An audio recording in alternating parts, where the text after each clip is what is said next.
No story no connection और ऊपर से साड़ी विद दाढ़ी। और हाँ, बहुत छोटा है टीजर, जिससे हमने पुष्पा 2 की स्टोरी को लेकर थोड़ी क्लियरिटी एक्सेप्ट की थी, बट इस 1 मिनट 8 सेकंड के टीजर ने हमको और कंफ्यूज कर दिया। और ये तो हमने बरसों पहले रिलीज हुए इस पोस्टर में ही देख लिया था।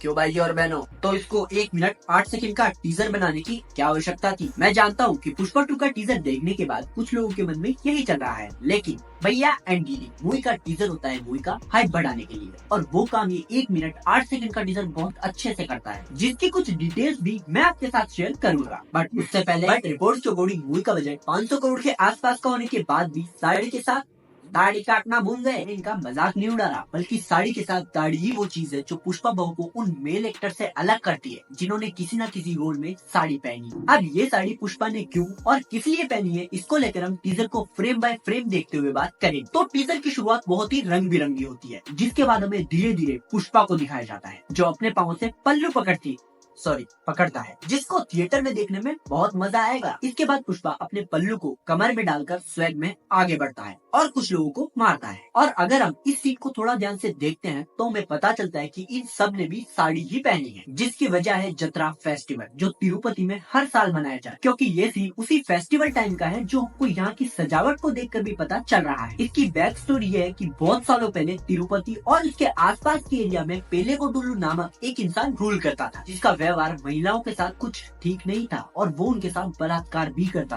कहा जाता है इसी बीच वहाँ के अविलाला नामक एक गाँव में देवी गंगम्मा का जन्म हुआ, जो दिखने में बहुत सुंदर थी, और इसी वजह से पेलेगोडुल्लू की नजर भी उन पर पड़ जाती है और शायद वो उनके साथ भी कुछ दुर्व्यवहार करने की कोशिश करता है। लेकिन देवी गंगम्मा पीछे नहीं हटती, वो उसे मारने की कोशिश करती है, जिसकी वजह से वो उनसे डर कर छुप जाता है। और पेलेगोडुल्लू को बाहर निकालने के लिए ही देवी गंगम्मा एक प्लान बनाती है, जिसकी वजह से सभी लोग अलग अलग तरह के कपड़े पहनते हैं, जिसमें लड़के भी साड़ी पहनते हैं, और इसी वजह से लगभग 7 दिनों बाद पेलेगोडुल्लू बाहर निकलता है। कहा जाता है कि इन सब के बाद देवी गंगम्मा द्वारा ही उसे मार दिया जाता है, और इसी वजह से इन सब ने साड़ी पहनी है। मे बी ये पूरा सीन उसी फेस्टिवल का होगा जहाँ हमें ये पूरा एक्शन सीक्वेंस देखने को मिले। और इससे ज्यादा तो टीजर से कुछ रिवील नहीं हुआ, बट टीजर चाहे छोटा हो लेकिन देखने में मजा आया। तो इस टीजर को देखने के बाद आपको क्या लगता है कि पुष्पा 2 पार्ट 1 से ज्यादा हिट होगी, या कमेंट करना और बताना।